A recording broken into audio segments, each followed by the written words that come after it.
Direct selling industry में कामयाबी के लिए सबसे पहली चीज चाहिए बिलीफ। वो क्यों इंपॉर्टेंट है इसके बारे में बहुत डिटेल से हमने बातचीत की है। और अगर आपका कॉन्फिडेंस लेवल कम है क्योंकि आपके पास में पैसा कम है, आपके पास में एजुकेशन कम है, या आप कोई ऐसा काम करते हैं जिसकी वजह से हाई प्रोफाइल वाले लोगों को आप अटैक नहीं कर पा रहे हैं, तो ये इंटरव्यू आपके लिए बहुत इंपॉर्टेंट है। लास्ट तक बने रहिएगा। दोस्तों नमस्कार, आदाब, सत श्री अकाल। चैट विद सुरेंद्र वत्स के नए एपिसोड में आप सबका बहुत बहुत स्वागत है। हम अक्सर आपसे अनुरोध करते हैं कि किन लोगों से आप मिलना चाहते हैं उनके नाम नीचे कमेंट्स में लिखिए, और आपने एक नाम बहुत बार लिखा और आज वो हमारे मेहमान हैं। आइए हम सब लोग मिलकर स्वागत करें। बड़ौदा गुजरात से हमारे बीच में हैं विजय अग्रवाल, जिनका 7 सालों का डायरेक्ट सेलिंग का एक्सपीरियंस है। विजय जी, आपका बहुत बहुत स्वागत है चैट विद सुरेंद्र वत्स में। Thank you so much sir, thank you so much. Specially Baroda से आने के लिए, इतना सारा समय, एनर्जी, धन खर्च करने के लिए विशेष रूप से आभार। Thank you so much. आपका बड़ा नाम है, आपकी कंपनी बहुत बड़ी है और उस कंपनी में लगभग हर डायरेक्ट सेलर आपको जानता है। Thank you. क्योंकि आप एक बहुत अच्छे स्पीकर हैं, बहुत अच्छे अचीवर हैं।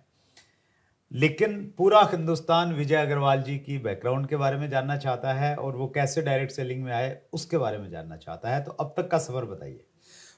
सबसे पहले तो थैंक यू सो मच, आपने मुझे इनवाइट किया उसके लिए, क्योंकि डायरेक्ट सेलिंग इंडस्ट्री के अंदर एक ये ऐसा प्लेटफॉर्म है जहाँ पे जैसे कहते हैं ना कि किसी मज़हब को देखे बिना उसके उस चीज़ को फील करना, राइट। हवा तो सब जगह बहती है, पर अगर हवा को स्पेशली फील करना होता है तो पंखे के नीचे जाके बैठना होता है। इसी तरीके से ये वो गंगा है जो डायरेक्ट सेलिंग इंडस्ट्री और कई लाखों डायरेक्ट सेलर्स जो हैं उनकी होप, उनकी आशा है। और मेरा ये मानना है कि इंसान खाने के बिना ज़िंदा रह सकता है, पानी के बिना थोड़े दिन रह सकता है, पर आशा के बिना 1 मिनट भी नहीं। तो आप बहुत अच्छा काम कर रहे हैं। तो सबसे पहले तो आपको शुक्रिया दिल से कि आप इतना अच्छा नेक काम कर रहे हैं। सर नमस्कार, मेरा नाम है विजय अग्रवाल। मैं बेसिकली बड़ौदा गुजरात में रहता हूं और पिछले 7 सालों से मैं इस डायरेक्ट सेलिंग इंडस्ट्री में काम कर रहा हूं। जब मैं इस इंडस्ट्री में नहीं था तब मैं कहीं पे पानी के पाउच बेचने का काम करता था, न्यूज़पेपर डालने का काम करता था। बहुत ही पुअर बैकग्राउंड से मैं आता हूं। मेरे पापा सब्जी की लारी लगाते थे और कभी हमने बड़े सपनों के बारे में या कभी बड़ी गाड़ी के बारे में हमने घर में बात, यानी सपनों की बात करना यानी अभिशाप। गरीब व्यक्ति के लिए 2 वक्त की रोटी निकालना बहुत बड़ी बात हो जाती है। और जब भी हमारे घर में ऐसी बात होती है कि यार गाड़ी लाएंगे, ये लाएंगे, तो बोलते थे कि बेटा जितने चादर है उतने ही पैर पसारो। तो जो मेंटल नरिश हमको किया जाता है, तो वो उस बैकग्राउंड में से उठकर मुझे पता चला। और इस इंडस्ट्री में आने से पहले मैंने कहा कि 10 बाय 10 के घर में हम लोग रहते थे। 6 लोग हैं हम परिवार में। 2 भाई 2 बहन और मैं सबसे बड़ा हूँ। और पापा का एक्सीडेंट हुआ तो सारी की सारी जिम्मेदारी जो थी वो मेरे पे आ गई। पापा बेड रेस्ट पे आ गए थे। और कहते हैं, कहावत है बहुत पुरानी, कि मरता क्या ना करता। जब आदमी के पास कोई ऑप्शन नहीं होता तो वो कुछ ना कुछ करने लगता है। तो सुबह 4 बजे उठ के न्यूज़पेपर डालना, वहाँ से घर वापस आना, फिर निरमा कंपनी में जॉब जाना, वहाँ से वापस शाम को 5 बजे आना, मेडिकल स्टोर पर जॉब जाना। यानी सुबह 4 बजे से लेकर रात को 11 बजे तक काम करने के बाद में मेरे पास 4,000-5,000 रुपया आता था। और आप यकीन मानिएगा सर, वो 4-5 हज़ार रुपया हमारे लिए 50,000 के बराबर था, बराबर। और बहुत पुअर पोजीशन थी, मतलब कोई होप नहीं था, चारों तरफ सिर्फ निराशा थी। एक दिन घर को आ रहा था निरमा कंपनी से, तो एक दोस्त मिला, बोले पैसा कमाना है। अब मुझे बताइए कि अगर भूखे से पूछा जाए कि खाना खाना, तो वो क्या कहेगा, नहीं खाना। मैं कहा कमाना है। तो वो मुझे बिठाकर अपनी बाइक पर और मुझे एक सेमिनार में ले जाया गया। अच्छा। और जैसे ही आप सेमिनार में जाते हैं, बड़ी बड़ी बातें होती है, मर्सिडीज आएगी, ये आएगा, आइलैंड आएगा। और मैं खड़ा खड़ा सोच रहा था कि साइकिल अगर मेरी पंचर हो जाती है तो उसको बनवाने के 5 रुपए मेरी जेब में नहीं है। ये बंदा बोल रहा है कि लाखों रुपए कमा। तो मैंने बिल्कुल डिनाई कर दिया उसको। जैसे ही हम बाहर निकले, मेरे जो भी मुझे लेकर गए थे उस समय, उन्होंने मुझसे एक क्वेश्चन पूछा कि कैसा लगा आपको। मैंने कहा जबरदस्त। बोला करेंगे। मैंने कहा बिल्कुल नहीं, बराबर। तो क्योंकि बिल्कुल मूड ही नहीं था, इस इंडस्ट्री के बारे में पता नहीं था, कुछ भी नहीं था। और मुझे बताया गया कि इस इंडस्ट्री में लाखों आएंगे करके, बिल्कुल विश्वास नहीं था। और एक सब्जी बेचने वाली महिला थी जो स्टेज पे आई और कप कपाते हाथों से ये बोली कि मैं इस इंडस्ट्री से 3,000 रुपये कमाई। अच्छा। तो मुझे स्ट्राइक हुआ, जैसे आप डॉक्टर को डॉक्टर से रिलेट करते हो, इंजीनियर इंजीनियर से रिलेट करता है, तो मुझे लगा कि अगर ये औरत 3,000 रुपये कमा सकती है विजय अग्रवाल, तो तू इसमें से पैसे कमा लेगा। और मेरे को जो लेकर गया उन्होंने बोला तू लाखों कमाएगा। मैंने कहा मुझे लाखों की जरूरत नहीं है, मुझे 2-3 हज़ार रुपये चाहिए। बोला नहीं तू लाखों कमाएगा। मैंने कहा नहीं 3,000 चाहिए। तो बहुत आर्ग्यूमेंट चली हमारे बीच में। फिर उसने मुझसे कहा कि तू लाखों कमाएगा। मैंने कहा तुझे भरोसा है मुझे लाख आएगा? बोले विजय मुझे पूरा भरोसा है। मैंने कहा जिस दिन मुझे लाख आ जाए 97 तू रख लेना, 3 मुझे दे देना। अच्छा, ओके। बराबर। तो कोई बड़ी सोच नहीं थी, कोई बड़ा विजन नहीं था, बस मजबूरी थी मेरी इस इंडस्ट्री में आना। और मजबूरी इस कदर थी कि मतलब पैसा इतनी प्रायोरिटी थी मेरे लिए कि अगर 4,000 रुपये घर में और आ जाएं तो 8-10 हज़ार में घर चल जाएगा। ओके। मतलब मैं उस टाइम की बात कर रहा हूँ जब आटा 11 रुपये किलो था। राइट। तो हमने 5.5 रुपये का आटा लाके भी घर में रोटी बनाई है। तो मुझे पता है एक बच्चा स्कूल में जाता है 9 महीने 9-10 महीने, ठीक है, तो हम लोग 6 महीने क्लास के बाहर खड़े रहते थे क्योंकि टीचर बोलता था फीस, मम्मी को कल पेरेंट्स को लेकर आना। घर पे जाके मम्मी पापा को बोलते थे, मम्मी पापा बोलते थे कि आप जाओ हम आते हैं। ओके। और टीचर का एक कॉमन क्वेश्चन होता था कि रास्ता इतना कितना लंबा है कि रोज सुबह तुम उठ के आ जाते हो, तुम्हारे माँ बाप नहीं पहुंचते। तो ना कभी स्कूल में ट्रिप गए कहीं, ना फीस टाइम पे भरी, ना तो एजुकेशन के हिसाब से भी मेरा एजुकेशन 10th है, मैं 10वीं तक पढ़ा हूँ। और 10वीं तक पहुँचते पहुँचते मुझे समझ में आ गया कि आगे पढ़ने की या मेरे माँ बाप की पढ़ाने की शायद वो नहीं है। तो मैंने उस टाइम एजुकेशन को भी ड्रॉप किया। मुझे आज भी याद है 200 रुपये की साइकिल, सेकंड हैंड साइकिल खरीदने के लिए घर का सिलेंडर बेचा था हमने, बराबर। सिर्फ 200 रुपये की साइकिल खरीदने के लिए। तो आया, कहते हैं कि आपके जीवन में एक मौका ऐसा आता है जहाँ पे आपको क्लिक होता है कि यहाँ पे से आपकी ज़िंदगी बदल सकती है।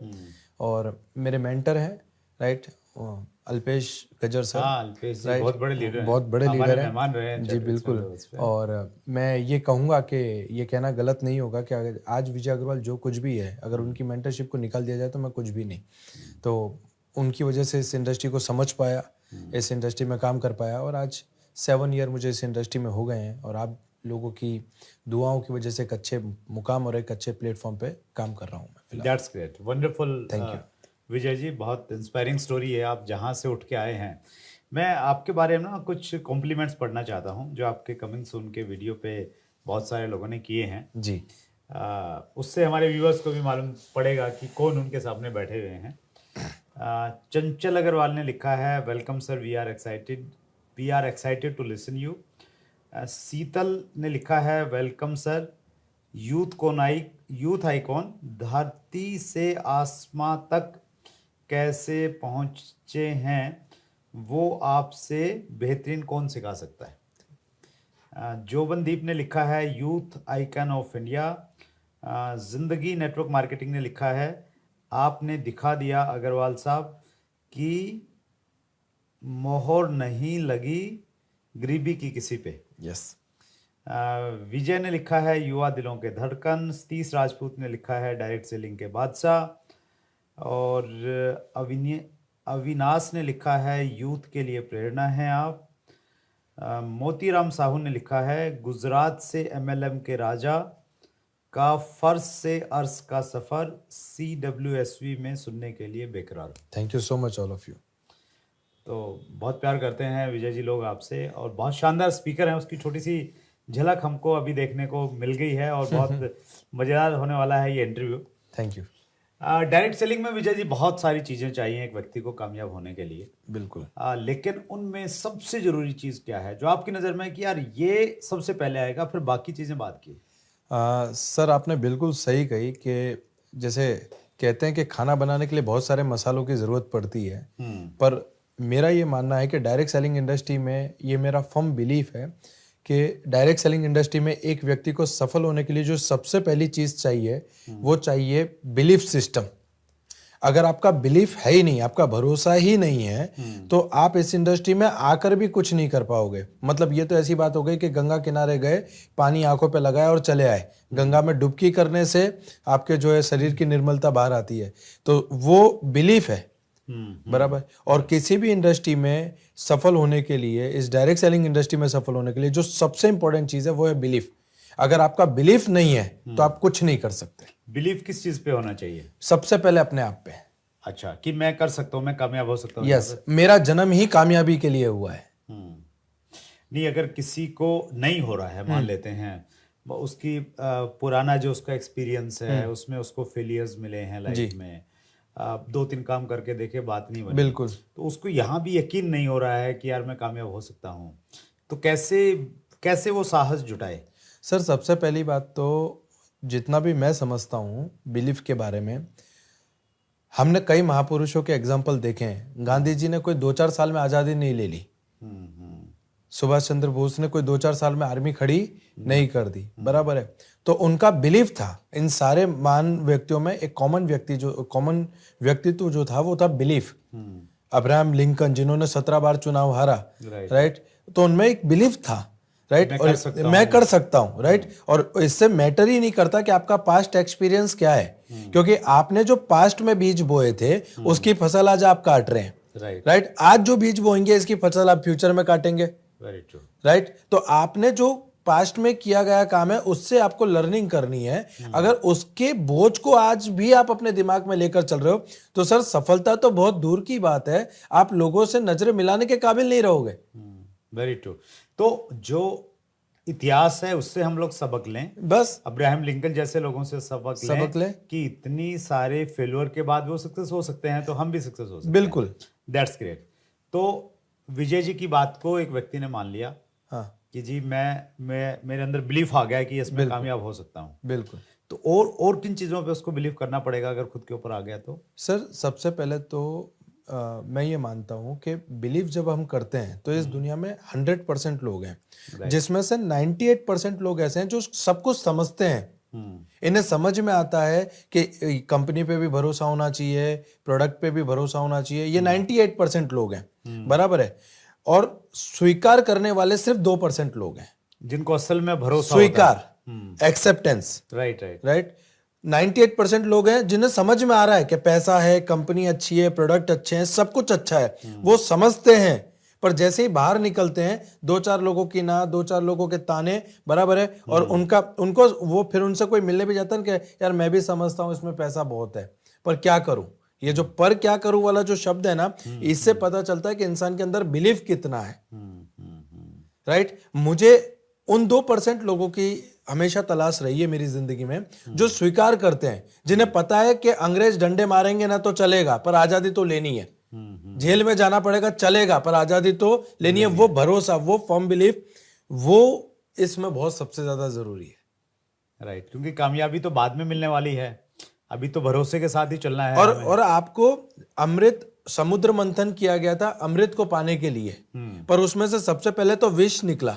मतलब ये बहुत पक्की बात है कि जब भी आप किसी नेक काम को या अच्छे काम को करने जा रहे हैं तो उसमें सबसे पहले आपके अंदर कैपेसिटी होनी चाहिए उस विष को पचाने की, बाद में आप अमृत के हकदार बनते हैं। Right, very true. आपको अमृत चाहिए और आप विष से अवॉइड कर रहे हैं तो ये तो पॉसिबल है नहीं। और 30 साल का पैसा आप 3 साल में कमाना चाहते तो 30 साल वाले चैलेंजेस भी तो 3 साल में आएंगे। Very true, that's great. बहुत बढ़िया, ये बहुत सही जानकारी दी विजय सर ने। और सबसे पहला गुण आपके अनुसार यही होना चाहिए कि बिलीफ होना चाहिए। बाकी सारी चीजें, लिस्ट बनाना, कांटेक्ट करना, प्लान दिखाना बाद की चीजें हैं, पहले बिलीफ। यहाँ पे मैं आपको एक और चीज जोड़ना चाहूंगा। मैं आपको मेरे बिलीफ का एक एग्जांपल देता हूँ। जब मैं सेमिनार में पॉजिटिव हुआ, मैं सर से मुलाकात हुई, मैंने इस इंडस्ट्री को समझा, तो मैं घर गया। मेरे पापा बाहर बैठे थे। मेरे पापा ने पूछा कहाँ गया था। मैंने कहा पापा एक जबरदस्त जगह गया हूँ और बहुत अच्छा है। पापा ने बोला कि हमको ऐसा कुछ करना नहीं है। मैं बता रहा हूं बिलीफ की परीक्षा। मेरा यह मानना है कि रणभूमि को जीतने से पहले मन भूमि को जीतना पड़ता है, उसी को मैं बिलीफ कहता हूं। मेरे पापा ने कहा कि हमें ऐसा कुछ नहीं करना। मैंने कहा नहीं पापा, इस इंडस्ट्री में बहुत कुछ है, आप समझिए। वो समझने को तैयार नहीं थे। और मैं एक बात आपको बताऊंगा यहाँ पे कि हाथी को रिक्शे में बिठाना और घर वालों को समझाना इक्वल है, बराबर है। तो मेरे पापा ने मेरे सामने ऐसे 2 उंगली रखी कि अगर तुझे इस इंडस्ट्री में काम करना है तो बाप नहीं, और बाप चाहिए तो ये इंडस्ट्री नहीं। और आप यकीन मानिएगा मैंने 1 सेकंड में डिसीजन लिया कि मैं इस इंडस्ट्री में काम करूंगा। और मेरे फादर ने मुझसे 1 साल तक बात नहीं की थी। मतलब एक ही घर में रह रहे हैं हम, फिर भी एक दूसरे से बात नहीं की। ये बात मैंने ये इसलिए मैं बताना चाह रहा हूं यहाँ पे, क्योंकि आपको दुनिया में आलू प्याज फ्री में नहीं मिल रहा, आप डायरेक्ट सेलिंग इंडस्ट्री में सफलता पाने निकले हो, तो कीमत तो आपको चुकानी पड़ेगी, और वो कीमत है आपका belief system. That's great, wonderful. ये बहुत अच्छी लर्निंग है आपकी स्टोरी से विजय जी, कि अगर आपका भरोसा, देखिए बहुत बार क्या रहता है कि हमारे पेरेंट्स को, घर वालों को ने वो चीज़ नहीं देखी है जो हमने देखी है, जो हम देख के आए हैं। बिल्कुल। तो ये उसी प्रकार की चीज़ हो गई कि जैसे हम किसी आइलैंड पे चले जाएं और वहाँ पे हम एक 20 फुट का आदमी देखें और हम आगे के लोगों को बोलें कि यार एक 20 फीट का आदमी देख के आऊँ, तो लोगों को यकीन नहीं होता है। लेकिन हम देख के आए हैं, तो अगर हम मान लें और फिर उन लोगों को वहाँ पे ले जाके दिखा दें तो शायद उनको भी यकीन हो जाएगा। तो वैसा ही हमें डायरेक्ट सेलिंग में करना पड़ेगा। बिल्कुल, उनको दिखाना पड़ेगा कि भैया ये सब कुछ दुनिया होता है। चमत्कार को नमस्कार करती है सर। हाँ, वो दिखाना पड़ेगा चमत्कार बिल्कुल। उसको। That's great. व्यूवर्स के बहुत सारे प्रश्न हैं विजय जी। जी। एक प्रश्न मैं लेना चाहता हूं जो इस समय बहुत जरूरी प्रश्न है। इस समय बहुत सारे लोग MLM में क्रिप्टो करेंसी को प्रोडक्ट के रूप में लेके आ रहे हैं। बिल्कुल। और चूंकि वो है ही पूरा का पूरा मनी सर्कुलेशन टाइप जी। की चीज़ें हैं, जी। इनकम आती है, लोग दिखाते हैं कि 2 महीने में 2 लाख रुपए आ गए। बिल्कुल। आप कहाँ डायरेक्ट सेलिंग में लगे हुए हो, 2 साल से आपको कुछ मिल नहीं रहा है। एग्री। और कुछ लोग उनसे भ्रमित भी हो जाते हैं, बिल्कुल। कंफ्यूज हो जाते हैं, क्या करूं नहीं करूं। तो ऐसी स्थिति में व्यक्ति को क्या करना चाहिए? और मेन प्रश्न ये है कि आपके अनुसार क्या MLM का क्रिप्टो प्रोडक्ट हो सकता है? सर मेरा मानना ये है कि माँ बनने का प्रोसेस जो है, चाहे वो भारत की महिला हो या अफगानिस्तान की या पाकिस्तान की या ऑस्ट्रेलिया की, माँ बनने का कुदरत ने एक समय निर्धारित किया है 9 मंथ का। राइट। माँ कहीं भी बनेगी, 9 महीने उसको चाहिए। डायरेक्ट सेलिंग इंडस्ट्री में आज की तारीख में पहली बात तो लॉ और रेगुलेशंस ना होने के कारण या उनकी कमी होने के कारण कुछ लोग आते हैं और MLM के नाम पे कुछ भी बेचते हैं। राइट। तो मेरा ये मानना है कि क्रिप्टो करने से बेहतर, बराबर, या क्रिप्टो को अलग तरीके से ना करते हुए, इससे बेहतर है आप जुआ खेल लें। क्योंकि अगर आप जुआ खेलेंगे ना, तो आखिर में जो ऑर्गेनाइजर होता है, जो जुआ खिलाता है, वो आपको, आप सब कुछ अपना हार जाओगे ना, तो वो आपको 100 रुपये देगा घर तक जाने का भाड़ा। बराबर है। पर क्रिप्टो या कोई भी मनी सर्कुलेशन प्लान, उसके अंदर आप ना सिर्फ अपना पैसा खोते हैं बल्कि आप खोते हैं लोगों का पैसा। और जब लोगों का और अपना दोनों का पैसा खोते हैं तो उसके बाद में आपके पास कुछ नहीं बचता। और फिर बाद में वही आ जाती है बात जो हमने बहुत पुरानी सभ्यता में सुनी थी कि शेर आया शेर आया शेर आया। और लोग, मतलब मैं ये कहता हूं कि पैसा कमाना है ना, तो एक ही रास्ता है, वो है डायरेक्ट सेलिंग इंडस्ट्री। और उसमें भी जितनी जेन्युइन कंपनीज हैं वो, बराबर। बाकी पैसा तो सर दारू के धंधे में भी है। उसमें आप 2 महीने में 2 लाख छोड़ो, 1 महीने में 50 लाख भी कमा सकते हो। क्या आप दारू का धंधा करना चाहोगे? गुजरात में तो धंधा खूब चलेगा। बिल्कुल, बराबर है। तो बंद है वहाँ पे। एक रेपुटेटेड एक फैमिली मैन क्या करना चाहेगा? कतई नहीं। तो आप सोच कर देखिए कि जिस धंधे का भी कोई लो नहीं है, जिस चीज का कुछ वो नहीं है, आप उसको लेकर जा रहे हो, और सिर्फ क्योंकि आपको पैसा मिल रहा है, क्योंकि आपको पैसा मिल रहा है। और मेरा ये मानना है कि मुझे अपने सपनों के साथ खिलवाड़ करने का अधिकार है, पर मुझे किसी और के सपने और किसी और की जिंदगी को बिल्कुल अधिकार नहीं है उसके खिलवाड़ करने का। क्योंकि इसी इंडस्ट्री के अंदर, क्रिप्टो के अंदर, लोग अपनी जमीनों को बेचकर, अपने बच्चों की FD तुड़वा कर अपनी मेहनत का पैसा लगाते हैं। और सर एक सच बात बताता हूँ, जब किसी का भी 1 रुपया जाता है ना, तो हाय निकलती है। तो आप शायद करोड़ों कमा भी लेंगे, पर वो करोड़ों आपके और आपके परिवार के कभी काम नहीं लगे। क्योंकि बहुत सारे क्योंकि पैसा आना इंपॉर्टेंट नहीं है, पैसा किस रास्ते से आ रहा है वो बहुत इंपॉर्टेंट है। That's great, wonderful. बहुत अच्छे से आपने बताया। और मुझे लग रहा है कि ये पर्टिकुलर ये वाला जो हिस्सा है इस इंटरव्यू का, उन सब लोगों तक आप पहुंचाइए जो लोग कहीं ना कहीं किसी लालच में, किसी आकर्षण में फंसे हुए हैं और अब उनको दिखाई नहीं दे रहा है कि बाद में कितना बड़ा उनको नुकसान हो जाएगा और कितनी बड़ी वो गलती कर बैठेंगे। कुछ व्यूअर्स के क्वेश्चन लेते हैं विजय जी। बिल्कुल सर। पवन गुगरी का प्रश्न है, हाई प्रोफाइल वाले लोगों का इंप्रेशन तो जल्दी जम जाता है, लेकिन लो प्रोफाइल वाले या डेली वेज पे काम करने वाले, मजदूरी करने वाले लोग डायरेक्ट सेलिंग को पार्ट टाइम शुरू करते हैं, तो उनका प्रोफेशन देख के लोग उनके बारे में अंदाज़ा लगा लेते हैं और उनकी बात को अच्छे से सुनते नहीं हैं, उनके साथ काम नहीं करना चाहते हैं। तो वो कैसे लोगों के ऑब्जेक्शंस को हैंडल करें? सर यहाँ पे मैं दो चीज, इस प्रश्न का उत्तर मैं दो पार्ट में देना चाहूँगा। प्लीज।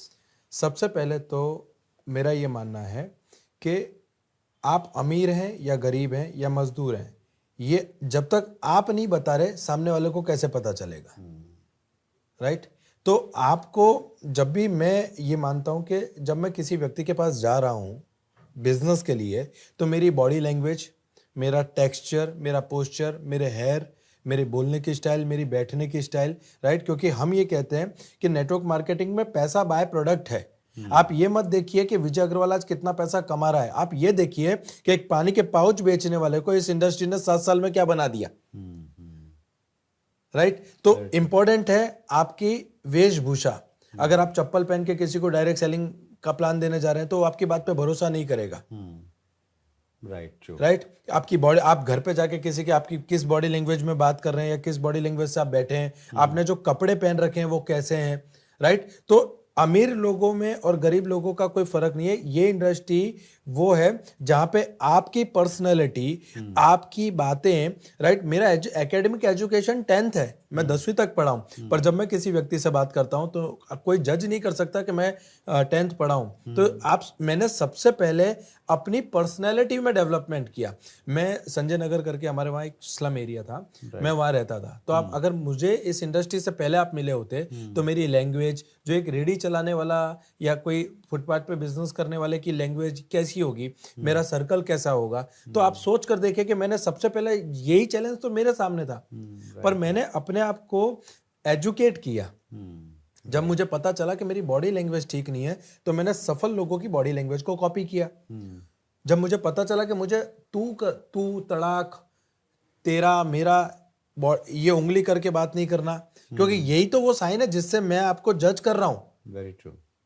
एक सामने वाला आपको जज कैसे कर रहा है, इन्हीं साइंस से तो कर रहा है। आपने पैर पे पैर चढ़ा के बैठे हुए हैं, राइट है? आप देख कहीं रहे हैं, बात कहीं और कर रहे हैं, राइट? पर मेरा ये मानना है कि जब भी आप किसी के पास जाते हो, अगर आप कॉन्फिडेंस के साथ में, अगेन बात यहाँ पे बिलीफ सिस्टम की आ जाती है, अगेन बात यहाँ पे बिलीफ सिस्टम की आ जाती है कि भैया आप 100 करोड़ के मालिक हो, मैं 1 लाख करोड़ की इंडस्ट्री आपको देने आया हूं। तो जब मैं आपकी आंखों में आंखें डाल के मेरी इंडस्ट्री के बारे में, राइट, आपको सही चीज प्रेजेंट करूंगा, मैं आपको सच बता रहा हूं सर, आपका बैकग्राउंड कभी मैटर नहीं करेगा। दैट्स ग्रेट, वंडरफुल, बहुत बढ़िया। कभी और आप मैटर नहीं इसके करेगा। परफेक्ट एग्जांपल हैं, Yes. जहां से आप निकल के यहां तक आए बिल्कुल। हैं। दूसरी बात इसमें मैं please. जो कहना चाहूंगा कि लोग, जब मैं ये कहता हूं कि भैया मैं पानी के पाउच बेचता था, पानी पूरी की लारी लगाता था, तो लोग क्या करते हैं, पानी पूरी वाले को, सर ये भी पानी पूरी की लारी लगाते हैं।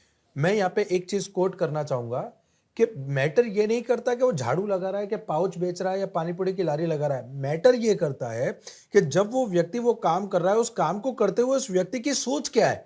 धीरू भाई अंबानी पेट्रोल पंप अटेंडेंट थे, पर उनकी सोच में रिफाइनरी थी, राइट? मैं पानी के पाउच बेचता था, पर उस समय मेरे सपनों में बड़ी गाड़ी, बड़ा घर, मेरी फैमिली को एक अच्छी लाइफस्टाइल, विदेश यात्रा, ये मेरे जहन में थी। और वो चीज थी, वो एक छोटी सी चिंगारी थी जिसे डायरेक्ट सेलिंग ने हवा देकर ज्वालामुखी बना दिया, राइट है? पर अगर किसी के अंदर चिंगारी नहीं है और आप उसे फूंक फूंक फूंक फूंक फूंक कर रहे हो, तो कितना भी फूंक लो, वो चिंगारी कभी बनी नहीं सकती। तो आप किसी के प्रोफेशन को उसको जज मत कीजिए, उसके अंदर वो चिंगारी है या नहीं, उससे उसको जज कीजिए। That's great, wonderful Vijay ji, Thank you. लाजवाब। निखिल का प्रश्न है, 18 से 14 साल के बीच में लोग नेटवर्क मार्केटिंग में आ तो जाते हैं, पर काम पे फोकस नहीं कर पाते, उनका फोकस कैसे करवाएं? सर यहाँ पे मैं इसका और आप इस दौर से भी रिसेंटली गुजरे हैं। यस, मैं इस चीज पे ये कहना चाहूंगा कि 18 से 24 साल की एज होती खेलने कूदने और खाने की है, अनटिल और अनलेस आपके माथे पे कोई जवाबदारी ना आ जाए। इस इंडस्ट्री में अंगत की जरूरत है। अंगत का मतलब होता है जो जाके पैर गड़ा दे, राइट?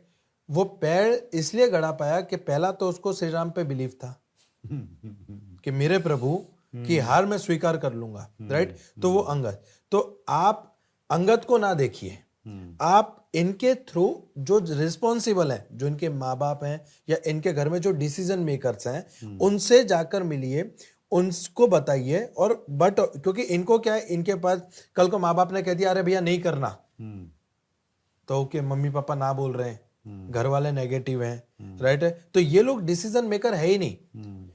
एक्चुअली नेटवर्क मार्केटिंग में जो डिसीजन मेकर है वो 25-27 साल से लेके 45-50 के जो एज वाले होते हैं, ये लोग डिसीजन मेकर्स होते हैं, राइट है। तो अगर आप 18 के पास जा रहे हो कोई इश्यू नहीं है, जाइए, पर 18 के पास जाके जो उनके घर में उनके पेरेंट्स है वहां तक आप पहुंचने का प्रयास कीजिए कि भाई यार तुझसे तो मिलके मजा आ गया, तेरे माँ बाप से भी मिलना है ताकि इस इंडस्ट्री के बारे में हम उनको बता सके। क्योंकि एक बात तो पक्की कि बच्चा अगर कुछ करना चाह रहा है, राइट है, अगर आपने उसी को कन्विंस किया तो होगा क्या, वो 2-4 सेमिनार में जाएगा, समझेगा, मोटिवेट होगा, थोड़े दिन करेगा, फिर डूस हो जाएगा।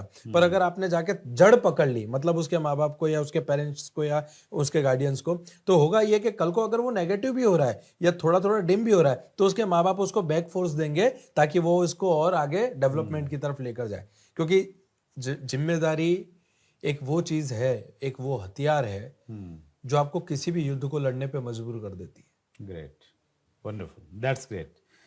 मैं अंतिम प्रश्न ले रहा हूँ विजय जी। हमारा वीकेंड का प्रश्न है, सर कुछ लोग बोलते हैं कि ये घर घर जाने का बिजनेस है, एग्री, और बस हम ऐसा काम करना चाहते हैं कि कहीं जाना न पड़े, सिर्फ ऑफिस में एक जगह बैठे रहें।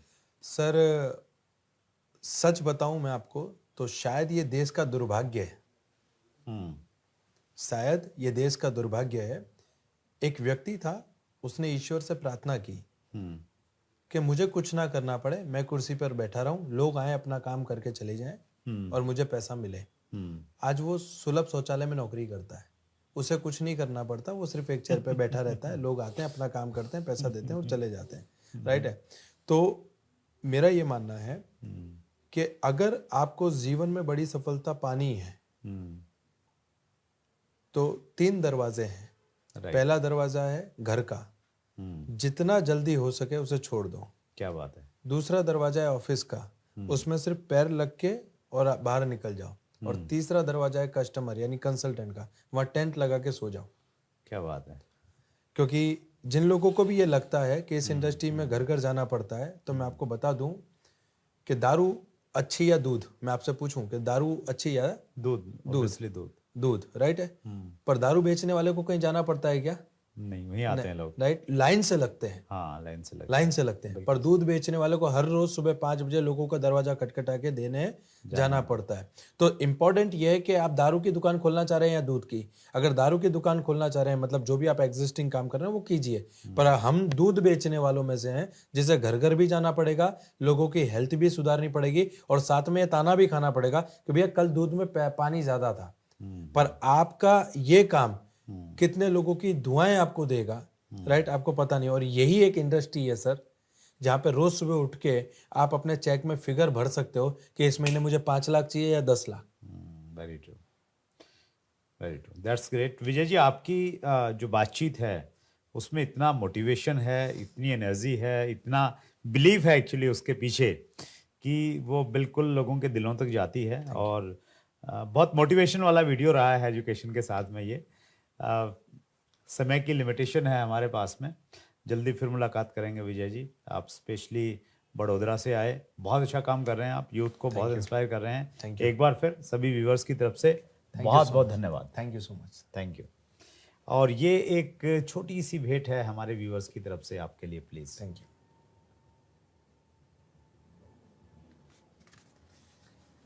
सो ये थे विजय अग्रवाल, बड़ोदरा गुजरात से हमारे बीच में आए। बहुत शानदार तरीके से बताया कि किस प्रकार आप बिलीव्स के साथ में इस इंडस्ट्री में आगे बढ़ सकते हैं और बड़े झंडे गाड़ सकते हैं। अगले मंगलवार को रात्रि 8 बजे फिर एक बड़ी पर्सनैलिटी से मुलाकात होगी। अपना ख्याल रखिएगा। बहुत बहुत धन्यवाद। अगर आपने अभी तक chat with Surendra Vats channel को सब्सक्राइब नहीं किया है तो अभी सब्सक्राइब करें और बेल आइकन दबाना ना भूलें, जिससे आपको आने वाली सभी वीडियोस की अपडेट सबसे पहले मिले और हमारी किसी वीडियो को मिस ना करें। वीडियो को ज्यादा से ज्यादा शेयर और लाइक करके अपना प्यार जरूर दें।